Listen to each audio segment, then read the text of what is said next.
જય માતાજી બધાને। જો આપણું તુરિયાનું શાક સરસ મજાનું બનીને તૈયાર થઈ ગયું છે। તમે પણ આ રીતનું બનાવજો એટલે સરસ મજાનું આપણું તુરિયાનું શાક બને। જો આ રીતનું આપણે બનાવવાનું એટલે સરસ બને છે। જો આપણે આ તુરિયા લઈ લીધા છે, સરસ મજાના ધોઈને આપણે તુરિયાનું શાક બનાવવાનું છે। અને જો આ રીતના બટકા પણ કરી લીધા છે। જો આપણે આ રીતની સાલ ઉખાડ નાખવાની બધાય તુરિયાને। જો આ રીતની, જો આ રીતની સાલ ઉતારી નાખવાની। આપણે સાલ ઉતારીને પછી આપણે એને સુધારી વાળવાના છે। જો આપણે જે સાલ ઉતારી લીધી હતી અને જો આ રીતના આપણે સુધારી લીધા છે તુરિયાને સરસ મજાના। જો આ રીતને કટિંગ કરી લેવાનું આપણે તુરિયાનું। અને આપણે શાક બનાવવાની તૈયારી કરી વાળવી।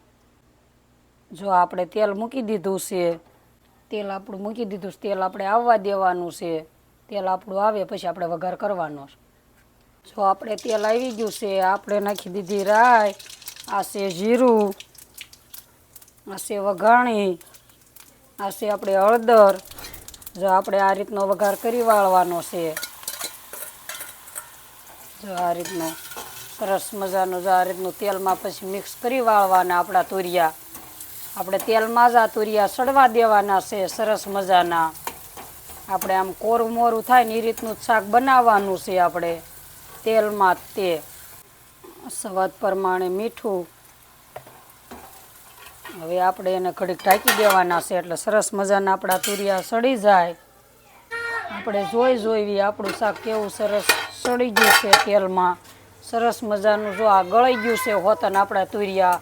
અને સરસ જો આ રીતનું સડવા દેવાનું છે। આપણું તેલમાં સડી ગયું છે ને હવે આપણે એમાં નાખી દેવી મરચું। જો આ રીતનું મરચું નાખી દેવાનું છે તેલમાં, એને મિક્સ કરવાનું છે। જો આ રીતનું સરસ મજાનું જો આ રીતનું આપણું તેલમાં આ રીતનું મિક્સ થઈ જાય ને એટલે આપણું મરચું સરસ પાકી હોતન જાય। અને આ રીતનું મિક્સ તમારે કરવાનું એટલે સરસ મિક્સ થઈ જાય।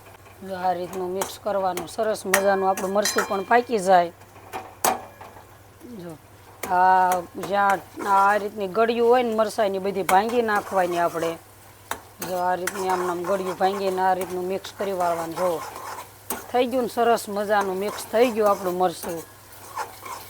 આપણે કોરા જેવું જ કરવાનું છે પણ સેજ અમથો પાણી નાખવાનું છે, 1 થી 2 સેજ અમથું, કેવા પૂરતું એમ થાય કે આમ નકરું તેલ કરતાં સેજ પાણી હોય રસોઈ સારું લાગે।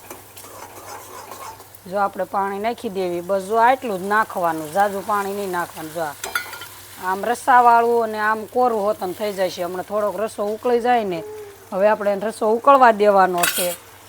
અમારો વિડીયો ગમે તો લાઈક કરજો, શેર કરજો અને સબસ્ક્રાઈબ કરજો અમારો રસો ઉકળે ત્યાં સુધીમાં। જો રસો ઉકળવા જ આવ્યો છે।